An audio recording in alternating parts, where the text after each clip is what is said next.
All right, guys, we'll take questions for Coach.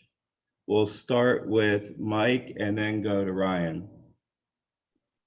Yeah, Tony, just with the experience of today, how different was this from what you went through 2 years ago, where you've got some nerves and not really sure what might happen, but today you're pretty confident of what's going to shake out? Yeah, the guys, we kind of told them you don't want to put your future in anyone else's hands, whether it be during a game or during a season or your career or just in general. And, sometimes it's out of your control, but if you don't do as well as you can do, you leave it up to a committee to do this or that, or, congrats to Alabama for getting in, but that's a stressful deal going down to Hoover and having to fight your butt off in order to keep your season alive. It's a great stage or a great opportunity to do that because of the RPI that's available in our league. But you'd much rather have it be set up the way today was, where guys are playing hacky sack before, 2 minutes before the thing starts. And, really after 30 minutes of the show, or whenever the guys knew who we would play in game one, they kind of were ready to move on, and we had a quick meeting. You mentioned envisioning Camden as a fourth starter all year. Do you imagine that being the case this weekend? And if so, would he be available to pitch any on Friday night, or would that be too quick of a potential turnaround? Yeah, no, I think for step one, I think Camden needs to be available right away. I mean, the most important game in everybody's season is the first one that's coming up this Friday. So for us, when we go into that game with Wright State, we'd like as many guys as available. You probably want to hold back your starter for game two so he can prepare properly. But we're in that time of year. So starters need to be ready to relieve, and relievers need to be ready to start. All right, we'll go to John next and then Troy. Coach, certainly some familiarity with the field. One team you played last year, another team 2 years ago in tournament play, and a lot of momentum coming from the ACC. What do you think of the three teams that will be here? It's the same as our theme all year long. I think we've got a competitive group, and they certainly seek out challenges more than they hide from them. And there's a great challenge in this deal. I think we have, we're just getting familiar with all this stuff, but 3 conference champs coming to our place, if I'm not mistaken. 3 programs that are well coached, that finish the season strong. That are very, very familiar with postseason play. I think a couple of the teams have been in super regionals as of late. So easy stuff for you guys to write about, and clearly a group that, each of us will have each other's attention. You can kind of only focus on the team that you're playing the first game, but you'd be remiss if you didn't look at all 4 as a group. I mean, heck, we pass each other on the field during the practice sessions, but certainly a highly competitive group. And that's why we're in the league we are. That's why the kids that are here said yes to the opportunity to compete, in the SEC, is find out what you can do against a great challenge. We'll go to Ben next. I thought so, yeah. Tony, I have 2 questions for you specifically about those opponents. One, you've played Wright State last year. Obviously, Liberty was the team that put you in the losers bracket in 2019. I guess as a coach, how do you balance those emotions with a team that kind of seemingly finds motivation out of the smallest thing? Yeah, I think this time of year, if you're not motivated close to your highest extent, fifth gear, however you want to phrase it, you kind of need to check your pulse a little bit. These kids all grow up dreaming about this tournament and, the possibilities that can come from it. So I think if anything, it might be the opposite. You might need to temper some of those things. Maybe not exactly the opposite of what you're saying, but temper those things and just go out there and play ball.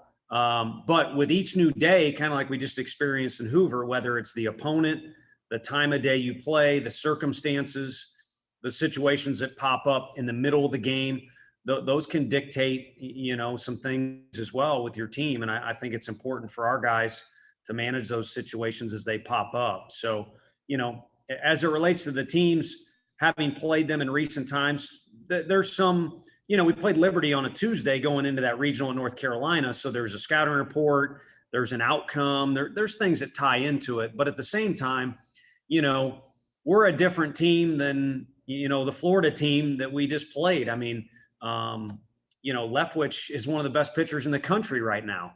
He was not that at our place. So just an example that pops into my head that teams evolve as the year's going on, much less year to year. So while there's still some familiar faces in each of the lineups the last 2 years with those 3 teams, these teams are all the 2020 teams that have gotten to this point. And then 2, how do you evaluate a team like Duke that seemingly lost every major series it played in conference play, but is now winners of 12 in a row and kind of comes into this regional red hot?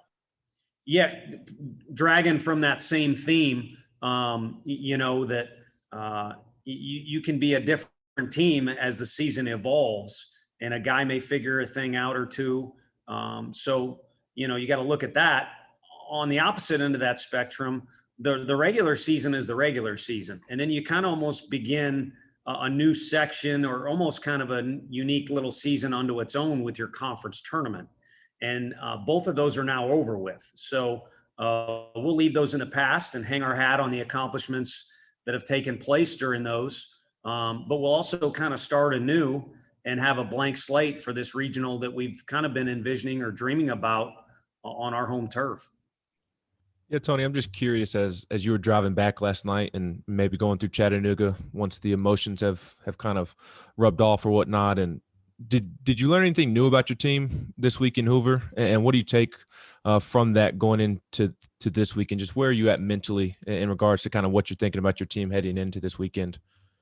Yeah, I already told the team I didn't do so good in Chattanooga. And I didn't do so good until The Departed was over with last night. Watch that movie. You kind of look at, sorry to be, a little too philosophical, but life too, you get growth out of hard times. And yesterday was a difficult loss. That was a great environment. Obviously you always want to knock off the perceived, or what is reality right now. The number 1 team in the country didn't work out the way we wanted. You got to move on to the next thing as quick as possible, but you're only human if you're going to, experience those emotions that come with that a little bit. But with that disappointment in the last game and then the first game comes an awful lot of lessons. And I think what was impressive was how our guys handled the environment yesterday. I mean, we learned a slew of things in the tourney, and we covered those in our meeting today. And there's also some lessons learned, little mistakes that we pointed out that we need to avoid in the future. But the major thing that was, I think, neat for me was that Vol fan base was amazing. And I don't want to get into a tit for tat with Arkansas, but their fan base is always great there. Ours matched it, or it seemed to be kind of be 50-50 or whatever it might have been yesterday. And it made for an incredible stage. I mean, during that anthem yesterday, I felt like, Ray Lewis. Obviously I'm not, but I felt like a middle linebacker that could rip somebody's head off, as did our players and Arkansas's guys.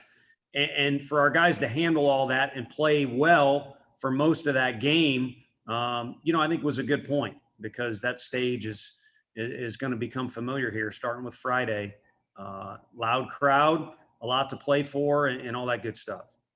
We'll go to Troy next, and then back to Mike. Tony, how much fulfillment is there in you and these guys that you've kind of built this program up to the point where you can host a regional, you have the potential to host a super regional, and anything that comes after that? It's great, but the pandemic has messed with my mind. And I think it's actually maybe helped our guys, or at least it's helped me. And I'm kind of I'll believe it when I see it mentality right now. So for now, this stuff is important. The show was fun for our guys to watch. We fed them, but we kind of had to get unpacked. For now, it was kind of get all the riffraff out of the way, for lack of a better phrase, today. And then, when Tuesday rolls around, getting back to practicing will be fun. It'll be on our field. We'll get back into our routine.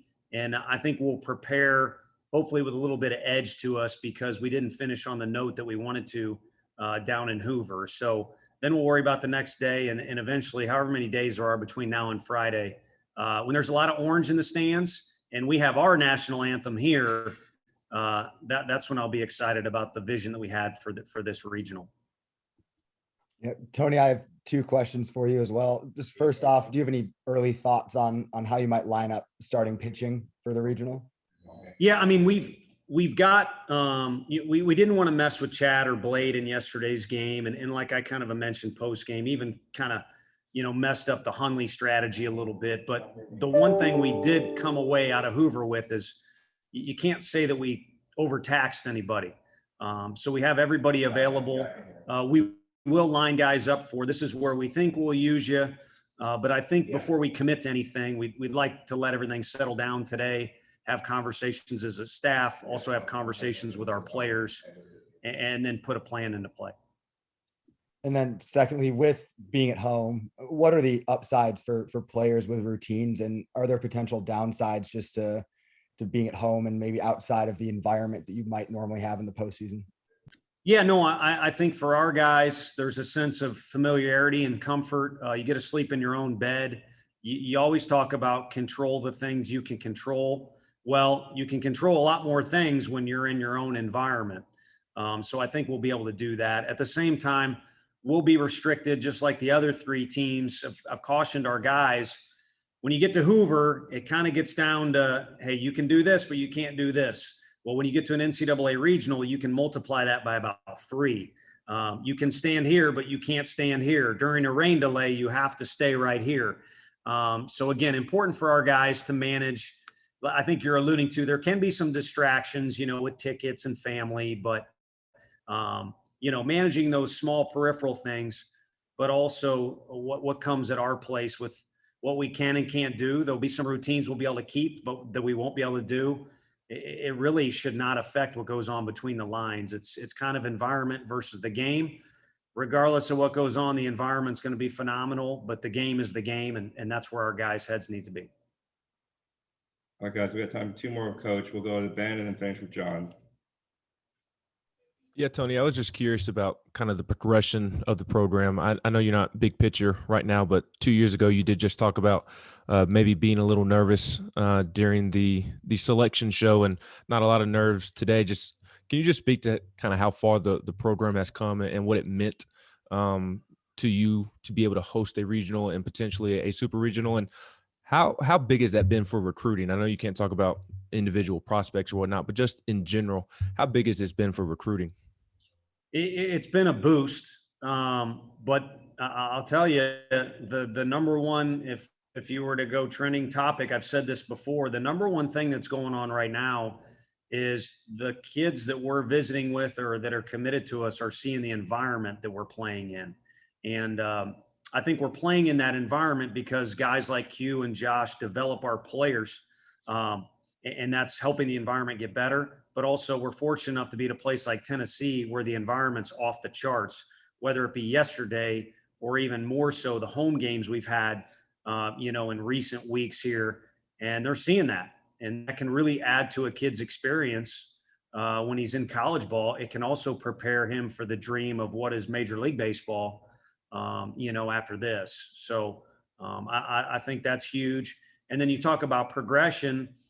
Self-belief was a big thing when we got here that kind of needed to be transitioned. And we now have a lot of guys that believe in themselves, and the proof's kind of in the pudding. I mean, gosh dang, Kevin Kopp's pretty difficult to hit, but our guys have at least stood in there well and done some damage against the guy. I've kind of listed off other things when I was at Hoover. The bottom line is the league prepares you. And if you can hold your own in our league, there's no reason you shouldn't believe in yourself or your team. And I think that's a spot we're in right now. So that certainly helps. Postseason's got a different viewpoint. I don't think our guys really knew what it was about a couple years ago. And now they're more familiar. And we talked about, hey, the regional over in Chapel Hill didn't go as well as we wanted to, but we were in the final, and it'd be a lot easier to play that final on our home turf. And here we are. One of the things that really stood out watching the selection show is how different conferences had different plans. And there's one team that made the field that didn't even play 40 games. You guys have played 61 games, every game that you possibly could. And I'm just wondering, what do you think it means to your team that it's had the routine that it's had now for 15 weeks? And what does it mean that you've had the opportunity to get so much ball under your belt this season? It's been huge, John. And it's one of the reasons we were in the position in the league when we finished, why we went into that tournament we just finished. incredibly confident in the amount of repetitions we have. We were the only team there that played 56 games. And, it just kind of was a thing that added to the environment of the building. Our guys were bitter about last year, and that's well in the past, but we were anxious to get as many reps as we could and help prepare guys too. I mean, you saw Christian Scott and Kyle Booker perform the way they did in Hoover. I don't think they can do that unless we can mix in, certain repetitions, like we did. Same could be said for a guy like Mabry and maybe some others. So it certainly helps. But the one thing that sticks out is we got all that baseball in, but Chad Dallas had an off week. Blade Tidwell was gradually brought along as a freshman. Will Heflin was a guy who came in, in the first few weeks of the year and established himself as a starter. We've mixed up closers. So I don't think we've really leaned on anyone or worn anyone down, including our catchers. So I think the routine and the repetitions have been there. And I also think, we're about as fresh as you can be as an SEC ball club going into this weekend. Thanks, Coach. Thank you, guys.